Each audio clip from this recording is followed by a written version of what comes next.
sebab itu mari kita siapkan hati kita, kita akan memberikan korban syukur kita yang terbaik buat Tuhan. Sebab hanya Dia yang layak kita sembah, Dia layak kita tinggikan, Dia layak kita muliakan. Yuk mari sama-sama naikkan pujian ini bagi Yesus.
Sekali lagi lebih sungguh nyanyikan ini. Dimuliakan, haleluya, ditinggikan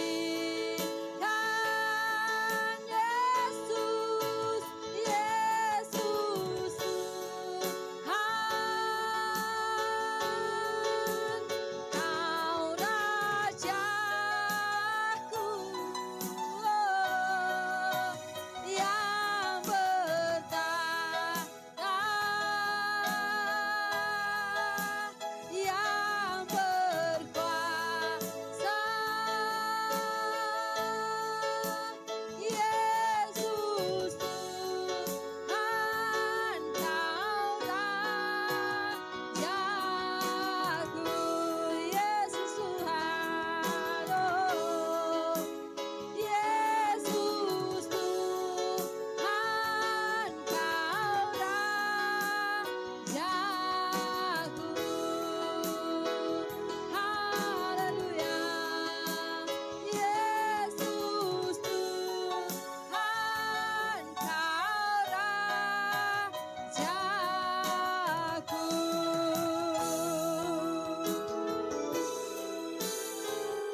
Engkaulah Tuhan kami, Engkaulah Raja kami. Dulu, sekarang, sampai selama-lamanya Tuhan. Terima kasih Bapa. Saat hari ini kami akan lebih lagi untuk menikmati akan hadirat-Mu. Mari Engkau terus yang berkarya atas hidup kami. Kami tahu setiap jalan-jalan-Mu tidak pernah kami selami. Tapi yang kami tahu Engkau selalu menyediakan yang terbaik bagi kami. Dalam nama Yesus Tuhan. Haleluya.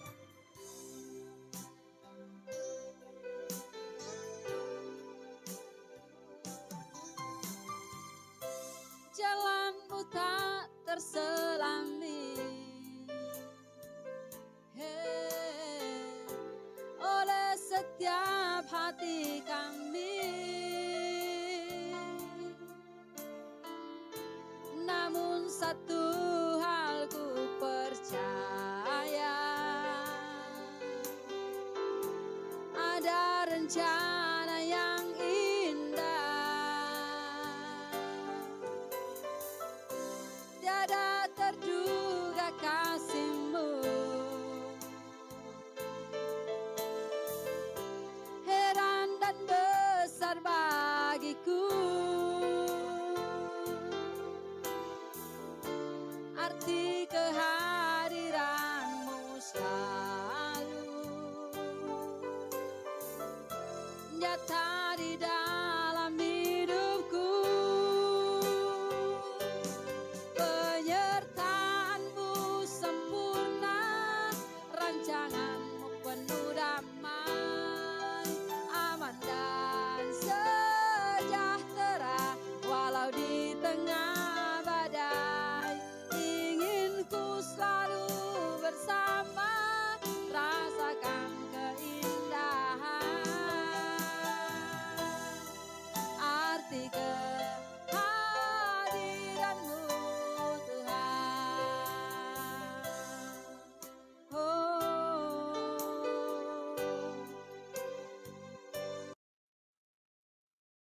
Jalan-Mu tak terselami, haleluya, oleh setiap hati kami. Namun satu hal ku percaya, ada rencana yang indah, tiada terduga kasih-Mu,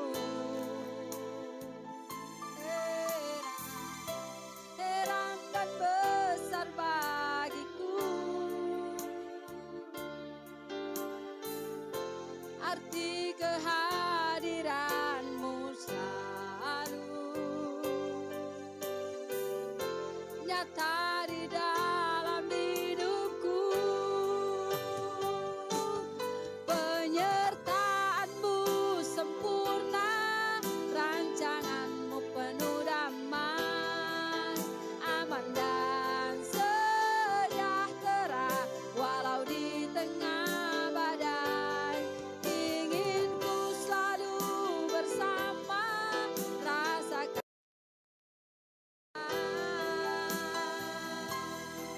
arti kehadiran-Mu Tuhan.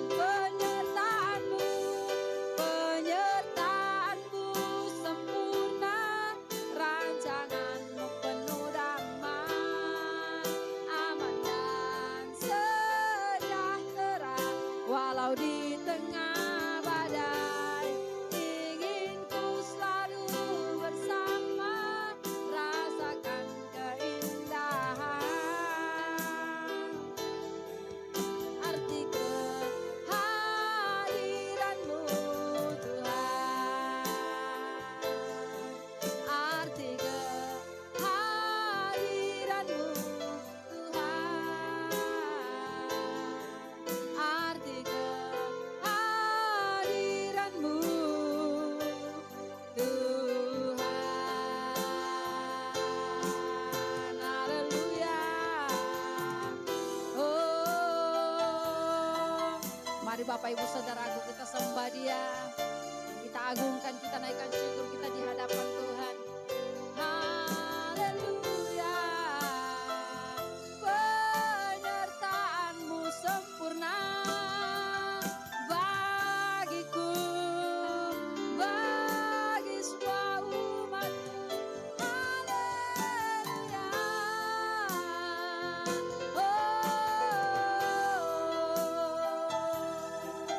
Tidak ada rencana-Mu yang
Shalom, puji nama Tuhan, Bapak Ibu Saudara yang dikasihi Tuhan. Selamat berjumpa di ibadah online hari ini.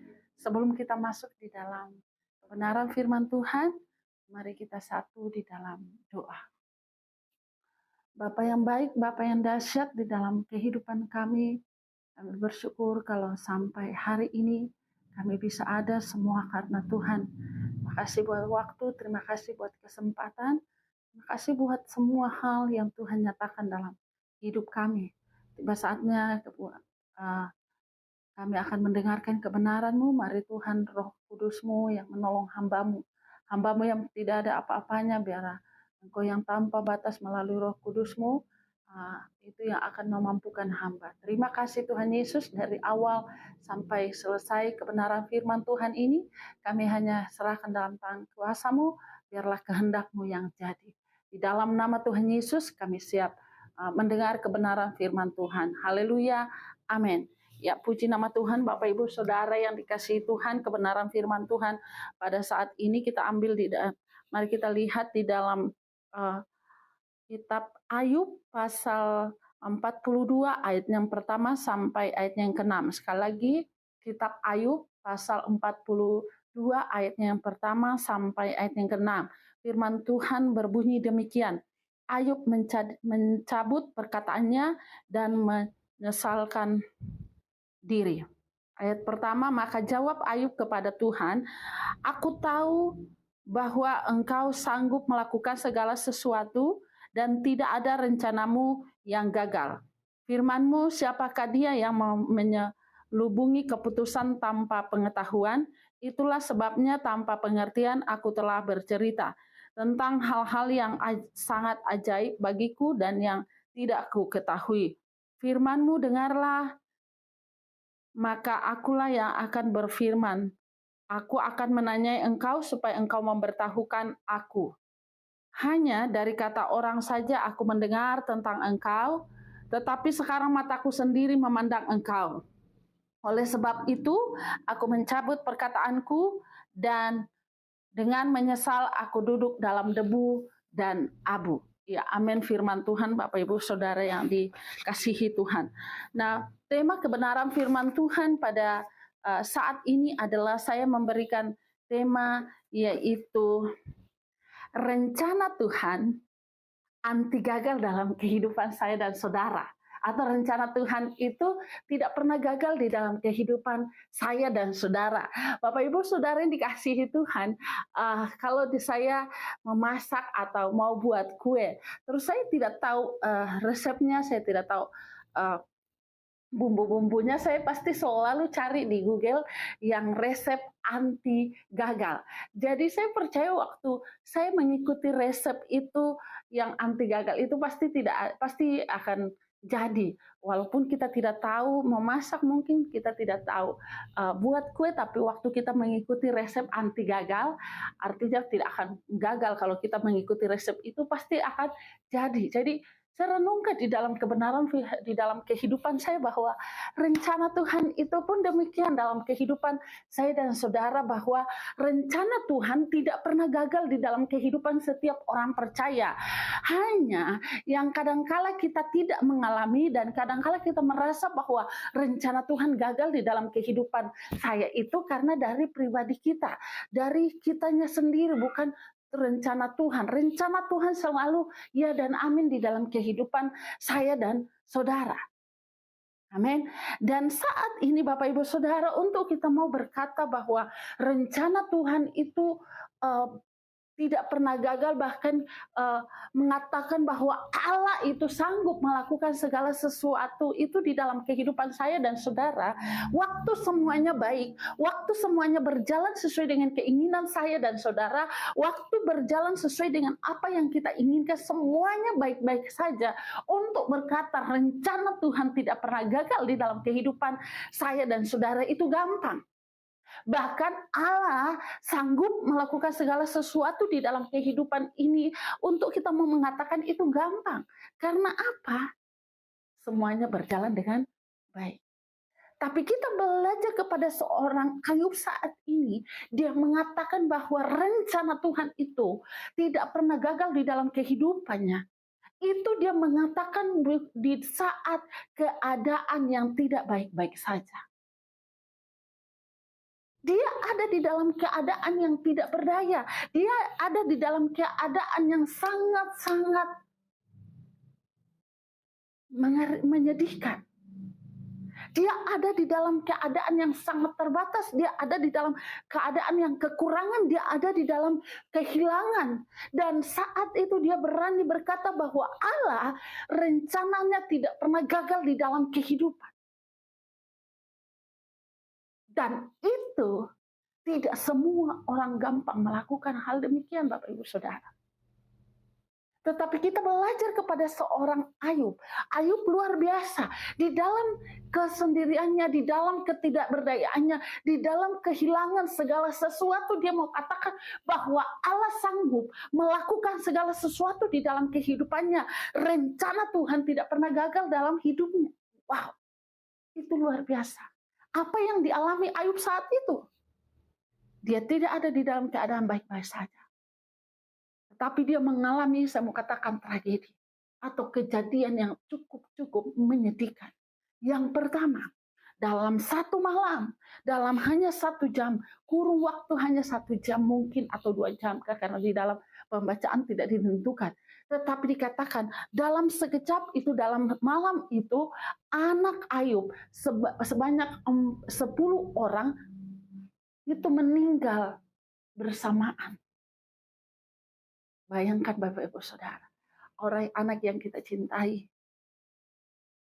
tiba-tiba dalam sekejap, tidak sakit, tidak apa, tiba-tiba diterpa dengan bencana, dalam sekejap meninggal semuanya. 10 orang. Satu saja kita sudah sangat-sangat kehilangan, sangat-sangat terpukul, dan sangat-sangat menyedihkan. Dan kadang-kala kalau kita tidak kuat iman saat itu, kadang-kala waktu kita kehilangan, kita akan berpikir, wow, Tuhan kenapa harus terjadi demikian? Dan itu terjadi bagi Ayub. 10 anaknya meninggal dalam 1 malam. Bukan hanya kehilangan 10 anak, tetapi dikatakan dia adalah orang yang terkaya di belahan timur. Mungkin daerah kita kecil lah, tetapi dikatakan daerah timur. Dia orang yang terkaya. Tetapi dikatakan dalam malam itu juga habis semuanya. Bayangkan. Itu tragedi yang sangat menyedihkan. Tetapi di dalam kesemuanya ini, Ayub masih berkata bahwa Allah sanggup melakukan segala sesuatu di dalam setiap kehidupan manusia. Bahkan rencananya tidak pernah gagal. Bahkan kehilangan segala-galanya, apa yang dia sudah bangun bertahun-tahun, apa yang dia sudah cari bertahun-tahun, dia bangun terhadap anak-anaknya, tetapi dikatakan kekayaannya hilang di dalam 1 malam itu. Kalau dia tidak kuat dengan Tuhan, kalau dia tidak sungguh-sungguh berpegang dengan Tuhan, dia bisa mungkin gila. Dia bisa mungkin stres, dia bisa mungkin kehilangan akal, dia bisa mungkin melakukan hal-hal yang bisa memprotes kepada Tuhan. Kenapa Tuhan begitu luar biasa memperlakukan dia? Itu yang kedua. Yang ketiga, bencana yang dialami adalah dia sakit. Dan sakitnya bukan biasa Bapak Ibu Saudara. Sakit borok yang gatalnya luar biasa. Bahkan ke dalam di pembacaan, kalau kita membaca di dalam kitab Ayub yang lain, dikatakan bahwa dia itu menggaruk pakai beling pun tidak mempan. Dan gatalnya itu bukan cuma 1 malam, 2 malam. Anak kita saja baru digigit nyamuk atau mungkin digigit ulat bulu, dia sudah gatal 1 malam, kita sudah, atau kita sendiri yang mengalami, kita sudah gelisah kayak apa, kita sudah menderita. Tetapi di Ayub ini dikatakan dia sakit borok dari kepala sampai kaki, bonyok-bonyok seperti itu. Dikatakan digaruk dengan beling, tidak mempan saking gatalnya itu. Dan itu kita tidak tahu sampai berapa lama dia alami itu. Saya membaca dikatakan 3-6 bulan. Tapi itu hanya prediksi manusia. Betapa menderitanya. Sudah kehilangan anak. Yang kedua sudah kehilangan harta. Sudah itu ketiga sakit lagi. Tapi di dalam kesemuanya itu masih sanggup dia berkata, Allah sanggup melakukan segala sesuatu di dalam kehidupan ini. Tidak ada rencananya yang gagal. Bukan hanya sampai di situ Bapak Ibu Saudara, di dalam di dalam kehilangan anak, di dalam kehilangan harta, di dalam dia sakit. Yang keempat adalah istrinya tidak mendukung dia. Seharusnya waktu kita ada di dalam keadaan terpuruk, waktu kita di dalam keadaan tidak berdaya, di dalam keadaan yang kesulitan, di dalam keadaan yang sangat-sangat menyedihkan, yang akan mendukung kita yang utama adalah istri atau suami. Karena di dalam perjanji pernikahan kita dikatakan, dalam suka maupun duka, aku menerima dia. Tetapi kenyataan yang dialami Ayub pada saat itu, waktu Ayub di dalam masa yang sangat-sangat sulit, dia kehilangan anak, kehilangan harta, sakit, dia pasti membutuhkan istri untuk mendukung, untuk merawat. Tetapi apa yang dikatakan istrinya saat itu? Kutuki saja Allahmu dan matilah. Bayangkan, dia suruh suaminya mati kok saja. Luar biasa. Tapi apa yang dikatakan Ayub, masa kita mau baik, terima saja yang baik-baik saja, tetapi yang waktu tidak baik kita tidak menerima. Luar biasa. Kalau orang lain dia sudah emosi mungkin sama istrinya, ya kan? Karena luar biasa perkataan istrinya, bukan mendukung, bukan membangun, tetapi dia katakan, kutuki saja Allahmu dan matilah. Kalau kita membaca di dalam pasal 1 itu, ayat 10, bagaimana pernyataan istri daripada Ayub. Jadi betapa luar biasanya kehidupan Ayub saat itu, kehidupan emosi di dalam batin dia itu sangat-sangat tertekan. Bahkan bukan hanya istri tidak mendukung, tetapi dikatakan bahwa yang kelima yang dialami adalah temannya yang selama ini mendukung dia, malah dia menghakimi, dia menyalahkan Ayub. Padahal sesungguhnya waktu kita ada di dalam keadaan yang tidak baik, keadaan yang sulit, disitulah fungsi seorang teman untuk memberikan dorongan, untuk memberikan dukungan, untuk memberikan motivasi. Karena kita tahu teman kita butuh. Tetapi saat itu Ayub tidak mendapatkan itu. Sudah kehilangan semua, sudah kehilangan harta, kehilangan anak, kehilangan bahkan dirinya sakit, bahkan istrinya tidak mendukung, teman pun tidak mendukung. Betapa hal-hal yang sangat menyedihkan bagi Ayub. Kalau Ayub tidak kuat dengan Tuhan, dia bisa saja berkata, sudahlah Tuhan. Tapi dia mampu berkata, aku tahu rencana Tuhan tidak pernah gagal di dalam kehidupan ini. Allah sanggup melakukan segala sesuatu di dalam kehidupan ini. Bahkan bukan hanya pengakuan itu saja yang dikatakan oleh Ayub. Bahkan di dalam pasal 19 ayatnya yang ke-25 dia berkata, aku tahu penebusku hidup. Dia percaya bahwa waktu dia ada di dalam keadaan terbatas, dia dalam keadaan yang semuanya sangat-sangat di bawah, sangat-sangat tidak memungkinkan lagi. Dia percaya, dia tahu bahwa Tuhan yang disembah adalah Tuhan yang hidup. Kalau Tuhan yang hidup, dia sanggup melakukan segala sesuatu. Mungkin walaupun saat itu dia belum mengalaminya. Tapi itu iman Ayub. Luar biasa Bapak Ibu Saudara. Dia percaya bahwa penebusnya hidup. Sehingga dia tidak lemah. Kalau kita membaca di dalam ayat 25 sampai 26 di situ.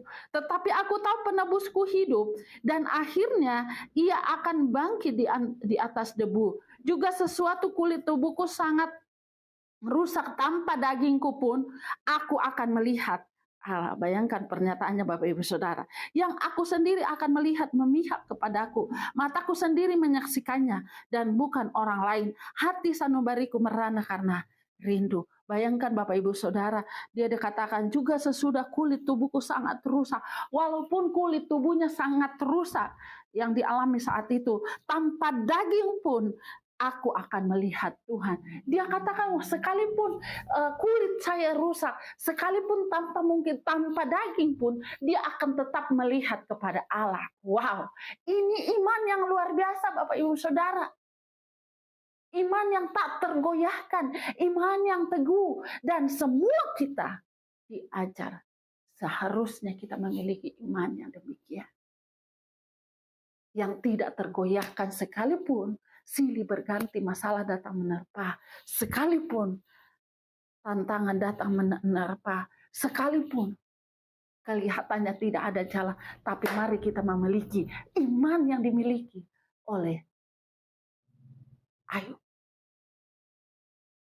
Dia tidak tergoyahkan, sekalipun dia tidak memiliki, sekalipun dia hilang semuanya Bapak Ibu Saudara, tetapi dia punya iman yang cukup kuat di dalam Tuhan. Dia punya iman yang tidak tergoyahkan sekalipun tidak ada lagi apa-apa. Ada begitu banyak orang bisa menjual iman. Ada begitu banyak orang meninggalkan Tuhan. Ada begitu banyak orang meninggalkan kepercayaannya kepada Tuhan. Karena apa? Waktu semuanya tidak ada. Waktu semuanya tidak berdaya. Kita akan dengan mudah ragukan iman kita. Untuk apa ikut Tuhan? Kok nyatanya semuanya tidak ada. Semuanya hilang. Semuanya habis. Tapi kita mau belajar kepada seorang Ayub. Dia memiliki iman yang teguh. Dia tahu bahwa penebusnya hidup. Dia tahu bahwa Yesus sanggup. Tuhan sanggup melakukan segala sesuatu di dalam kehidupannya. Bahkan kita akan belajar apa yang kita bisa pelajari daripada kehidupan seorang Ayub di dalam pembacaan ini. Yang pertama kita lihat di dalam ayatnya yang kedua. Di dalam ayat yang kedua, aku tahu bahwa engkau sanggup melakukan segala sesuatu dan tidak ada rencanamu yang gagal. Yang pertama adalah yang pertama kita bisa belajar daripada pembacaan kita pada saat ini adalah Ayub menyadari bahwa Tuhan yang punya kuasa atas semuanya. Bapak Ibu Saudara yang dikasihi tahu Tuhan. Waktu kita mengalami masalah, waktu kita ada di dalam ketidakberdayaan, waktu kita mungkin mengalami kehilangan, mungkin mengalami hal-hal yang terpuruk seperti yang dialami oleh Ayub salah satunya mungkin. Mari kita mau belajar, mau menyadari bahwa semua ada di dalam kendali Tuhan. Semua ada di dalam kuasa Tuhan. Jadi apapun yang dilakukan kita percaya bahwa semuanya ada di dalam kendali Dia. Semuanya ada di dalam kuasa Dia. Semuanya ada di dalam kendali sepenuhnya Tuhan. Sehingga tidak ada sesuatu pun yang Tuhan izinkan terjadi dalam hidup ini yang tidak akan Dia bisa tolong. Semua yang terjadi di dalam kehidupan di dalam kontrolnya Tuhan. Jadi waktu kita Ayub menyadari bahwa semua di dalam kuasanya Tuhan. Untuk itu mari kita mau belajar untuk percaya. Bapak Ibu Saudara, waktu kita menyadari bahwa semuanya ada di dalam kuasanya Tuhan, semuanya ada di dalam kendali Tuhan. Jadi mari kita belajar mempercayai Dia. Karena waktu kita mempercayai Dia, kita menaruh iman sepenuhnya di tangan Tuhan. Di dalam Yeremia 32 ayat 27, lihat aku Tuhan, Allah segala maha kuasa, segala makhluk. Lihat aku Tuhan Allah segala makhluk. Adakah sesuatu yang mustahil bagiku? Jadi dia katakan firman-Nya bahwa Dia Tuhan atas segala makhluk. Tidak ada yang mustahil bagi Dia. Artinya bahwa Dia Tuhan atas semua yang ada di muka bumi ini. Dan tidak ada yang mustahil bagi Dia. Sehingga itu mari kita mau belajar mempercayai Dia, karena waktu kita mempercayai Dia tidak ada yang tidak mungkin bisa dilakukan.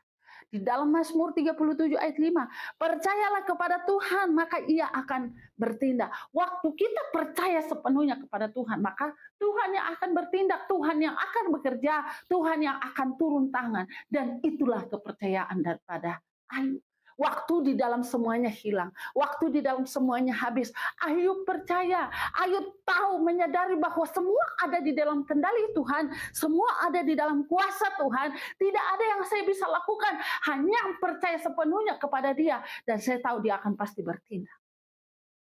Amin. Tuhan pasti bekerja. Di dalam Mazmur 62 ayat 8. Percayalah kepada Tuhan setiap waktu. Hai umatku, curahkanlah isi hatiku di hadapannya. Isi hatimu di hadapannya. Allah adalah tempat perlindungan kita. Dikatakan curahkan segala isi hati kita kepada Dia, percayalah setiap waktu kepada Tuhan. Makanya Tuhan mau kita mempercayai Dia di dalam setiap waktu, karena kita tidak tahu kapan terjadi masalah, terjadi tantangan dalam hidup ini.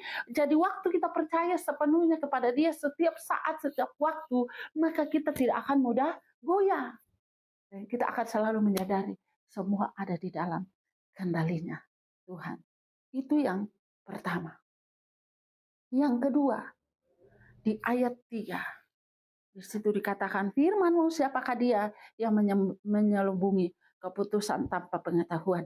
Itulah sebabnya tanpa pengertian aku telah bercerita tentang hal-hal yang sangat ajaib bagiku yang tidak kuketahui. Dia menyadari di bagian kedua adalah Ayub menyadari keterbatasannya sebagai manusia. Di situ dikatakan dia tidak tahu apa ya, dia tentang tanpa pengertian aku telah bercerita tentang hal-hal yang sangat ajaib bagiku dan yang tidak ku ketahui. Dia menyadari bahwa kehidupan manusia ini terbatas adanya.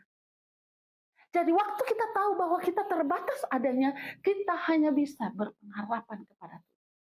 Kita hanya bisa berserah sepenuhnya kepada Tuhan. Ayub menyadari itu, Bapak Ibu Saudara yang dikasihi Tuhan.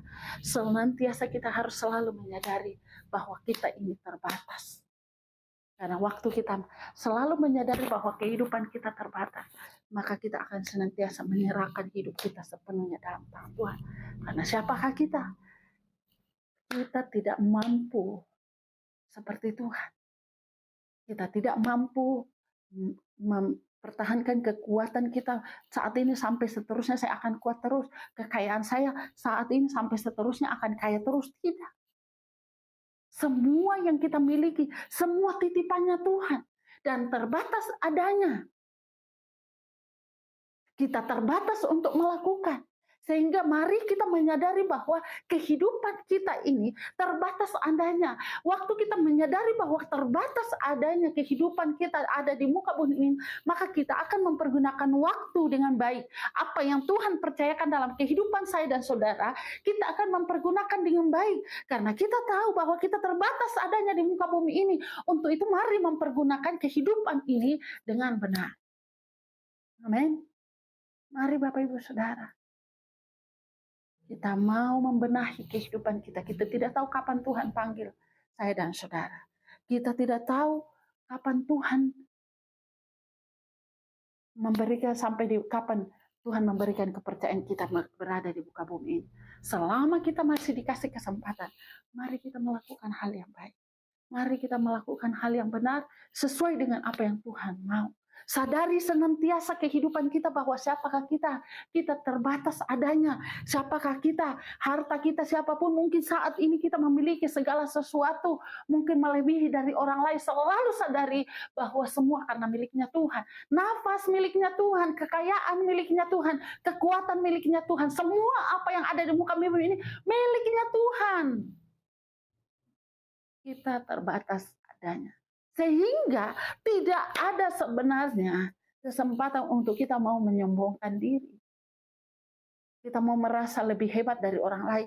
Kita merasa bahwa siapa saya kalau tampak, walaupun sekelilingku tidak bisa melakukan apa-apa dengan saya bisa lakukan. Saya tidak ada, Bapak Ibu Saudara. Tidak ada yang perlu kita sombongkan. Kalau sekarang Tuhan bilang, saya ambil, kamu diambil. Tidak ada tolerir. Karena kita sekali lagi terbatas. Bapak, Ibu, Saudara, mari mengasihi sekeliling kita. Mari mengasihi keluarga kita. Mari mengasihi apapun yang ada di sekeliling kita ini. Pergunakan waktu dengan baik. Karena kita tidak tahu sampai kapan kita di muka bumi ini. Katakan kita manusia terbatas adanya di dalam Mazmur 90 ayat 10. Masa hidup kita hanya 70, kalau kuat 80. Selebihnya adalah penderitaan. Itu umur kita, Bapak Ibu Saudara. Itu mari mempergunakan waktu ini. Selama kita dikasih kesempatan, carilah Tuhan. Amos 5 ayat 6. Carilah Tuhan maka kamu akan hidup. Ini yang harus kita lakukan. Selalu kita menyadari bahwa kita ini terbatas. Waktu kita sadar bahwa kita ini terbatas, kita akan mempergunakan waktu dengan baik. Kita akan mencari Tuhan. Karena akan ada waktunya kita tidak bisa lagi mencari. Kita tidak akan dikasih kesempatan lagi. Itu Bapak Ibu Saudara, mari belajar mempergunakan waktu ini dengan baik. Selama kita masih dikasih kesempatan. Kita tidak tahu sampai kapan Tuhan kasih kepercayaan kita. Anak-anak yang ada, sayangi orang tuamu. Sayangi keluargamu, saudara-saudara kita. Karena kita tidak tahu sampai kapan Tuhan percayakan kita ada di muka bumi ini. Itu yang kedua. Yang ketiga yang kita bisa belajar di dalam ayat 4 di situ adalah firman-Mu, dengarlah, maka akulah yang akan berfirman. Aku akan menanyai engkau supaya engkau memberitahukan aku.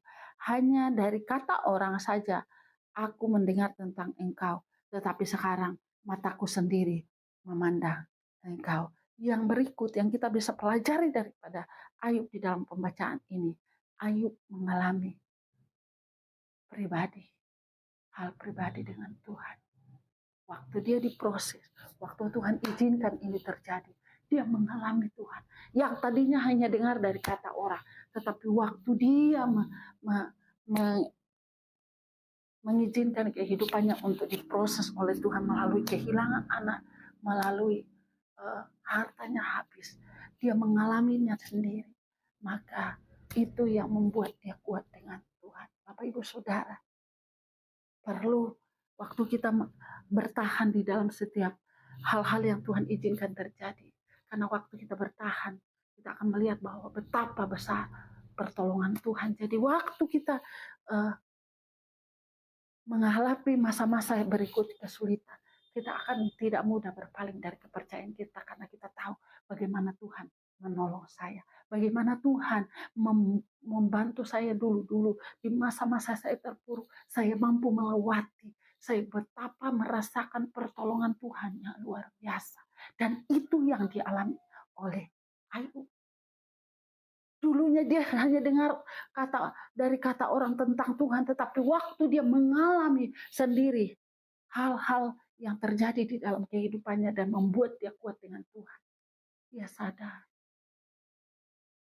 bahwa rencana Tuhan tidak akan pernah gagal dalam hidup. Tuhan sanggup melakukan segala sesuatu di dalam kehidupan ini. Itu Bapak Ibu Saudara, alamilah hidup bersama dengan Tuhan. Jangan pernah lari daripada proses. Jangan pernah lari dari setiap pembentukan Tuhan. Jangan pernah lari dari setiap hal-hal yang Tuhan izinkan di dalam kehidupan kita. Tetapi mari kita mau bertahan. Anggap setiap hal-hal yang terjadi dalam hidup ini ada maksud dan rencana Tuhan. Sehingga kita semakin waktu kita diproses dan kita mau melaluinya itu, kita akan semakin lebih baik dan semakin kuat dalam Tuhan. Amin.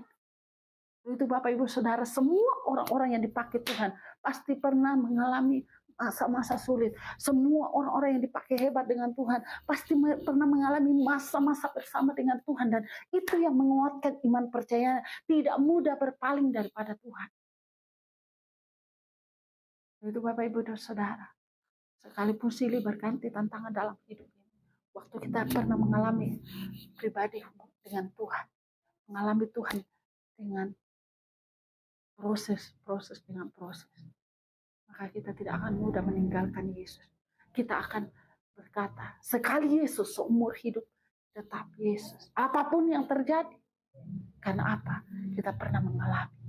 Dan ini yang dialami oleh Ayub. Sekalipun teman-temannya meninggalkan dia, sekalipun hartanya habis, sekalipun anak-anaknya tidak ada lagi, tetapi dia tidak berubah iman percayanya kepada Tuhan. Karena dia tahu Tuhan itu hidup. Dia punya iman bahwa Tuhan pasti sanggup melakukan segala sesuatu di dalam kehidupan ini. Tidak ada yang mustahil bagi Tuhan. Itu yang terakhir adalah kita belajar tentang kerendahan hati. Ya, katakan di situ, oleh sebab itu aku mencabut perkataanku dan dengan menyesal aku duduk dalam debu dan abu. Dia menyesal. Dia melepaskan pengampunan kepada, kalau kita membaca berikutnya, dia melepaskan pengampunan kepada teman-teman. Di dalam kehidupan saya dan saudara, kadangkala kita bertahun-tahun mengikut Tuhan, kadangkala kita menjadi orang Kristen yang kelihatannya luar biasa, tetapi kadangkala di dalam kehidupan kita belum melepaskan pengampunan. Kita masih berjalan di dalam membawa sakit hati. Kita berjalan di dalam kekristenan membawa sakit hati mungkin bagi keluarga kita, mungkin bagi teman-teman. Dan kita sadari, walaupun kita tahu itu tidak benar, tapi kadang-kala kita tidak melepaskan itu. Yang Tuhan mau adalah kita melepaskan pengampunan. Ayub mau menyadari, dia memiliki kerendahan hati. Dia mau menyesali semua apa yang dia lakukan terhadap teman-temannya. Mungkin tadinya dia kecewa dengan temannya. Dia melepaskan pengampunan. Dia merendahkan diri, dia memiliki kerendahan hati yang luar biasa. Bapak Ibu Saudara, untuk kita bisa menjadi berkat, untuk nama Tuhan dipermuliakan, salah satu yang perlu kita miliki adalah kerendahan hati. Karena kerendahan hati akan mempermuliakan nama Tuhan. Di mana saja Tuhan bawa kita, kalau ada kerendahan hati di dalam kehidupan saya dan saudara, maka pasti nama Tuhan dipermuliakan. Waktu kita tidak dihargai, waktu kita direndahkan, waktu kita diperlakukan tidak benar, diperlakukan tidak adil, kita tetap menerima, kita tetap bersyukur, kita tetap menghargai setiap apa yang terjadi. Maka nama Tuhan dipermuliakan. Orang tua, wow, luar biasa orang itu. Kenapa dia tidak membalas? Karena dia tahu itu tidak benar. Tuhan saja memiliki kerendahan hati, memiliki keteladanan yang luar biasa. Dia pemilik langit dan bumi. Dia datang ke dunia. Dia rela meninggalkan semua kedudukannya. Demi apa? Menyelamatkan saya dan saudara. Dia tidak membawa kedudukan. Kadang-kala kita kemana-mana pergi supaya orang mau, supaya orang menghormati kita. Di mana-mana kita pergi pelayanan ataupun melakukan segala sesuatu, kita mau orang mau menghormati kita. Tapi waktu ada kerendahan hati di dalam kehidupan, di mana saja Tuhan bawa saya dan saudara, kita tidak mencari penghormatan. Kita tidak akan mencari penghargaan. Kalau orang tidak menghargai saya tidak mau lakukan ini. Kalau orang tidak menghormati saya tidak mau ini. Tapi kalau orang yang memiliki kerendahan hati, mau di mana saja dia tetap akan menikmati. Amin. Itu Bapak Ibu Saudara, ini kebenaran firman Tuhan. Bahwa sekali lagi, rencana Tuhan tidak pernah gagal dalam kehidupan kita. Rencana Tuhan tidak pernah, dia tidak anti gagal dalam hidup ini. Yang kadang-kala membuat rencananya Tuhan dalam kehidupan saya dan saudara adalah saya dan saudara secara pribadi, bukan Tuhan.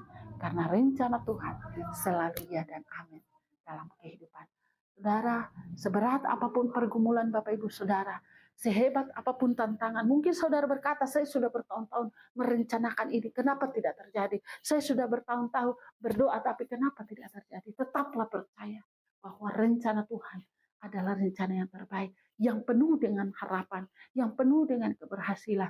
Allah sanggup melakukan segala sesuatu di dalam kehidupan saya dan saudara. Imani kebenaran firman Tuhan ini. Amin. Kita satu di dalam doa. Terima kasih Tuhan Yesus buat kebenaran-Mu yang datang mengajar kami seperti belajar kepada seorang Ayub. Sekalipun dia memiliki segala sesuatu diambil, tetapi dia tetap tidak goyah, dia tetap percaya kepada Tuhan. Ajar kami untuk mempercayai Engkau Tuhan seumur hidup kami. Sekali Yesus seumur hidup kami tetap mengiring Yesus. Apapun yang terjadi Tuhan, ajar kami memiliki iman yang tidak goyah seperti Ayub. Terima kasih sekali lagi buat kebenaran firman Tuhan ini. Kuatkan kami semua, ampuni setiap salah dan dosa kami. Kalau kami Tuhan mungkin belum melepaskan pengampunan, ampuni kami. Dan sore siang hari ini Engkau mengajar kami untuk datang melepaskan semua apa yang tidak berkenan di hadapan Tuhan. Terima kasih Tuhan Yesus, berkati seluruh jemaat Tuhan dimanapun berada di seluruh tanah air ini. Engkau berkati yang bergumul, yang sedang mengalami masalah, yang mengalami tantangan. Mari Tuhan yang berkati, buka jalan. Sekali lagi tidak ada yang mustahil bagi Tuhan dan tidak ada rencana Tuhan yang gagal dalam kehidupan kami. Terima kasih berkati bangsa kami, biar bangsa ini tetap aman dalam lindungan Tuhan. Berkati kota kami, biarlah kota kami juga senantiasa ada dalam perlindungan Tuhan. Terima kasih Tuhan Yesus. Kami kembalikan segala pujian, hormat, pengagungan hanya bagimu. Dalam nama Yesus. Haleluya. Amin.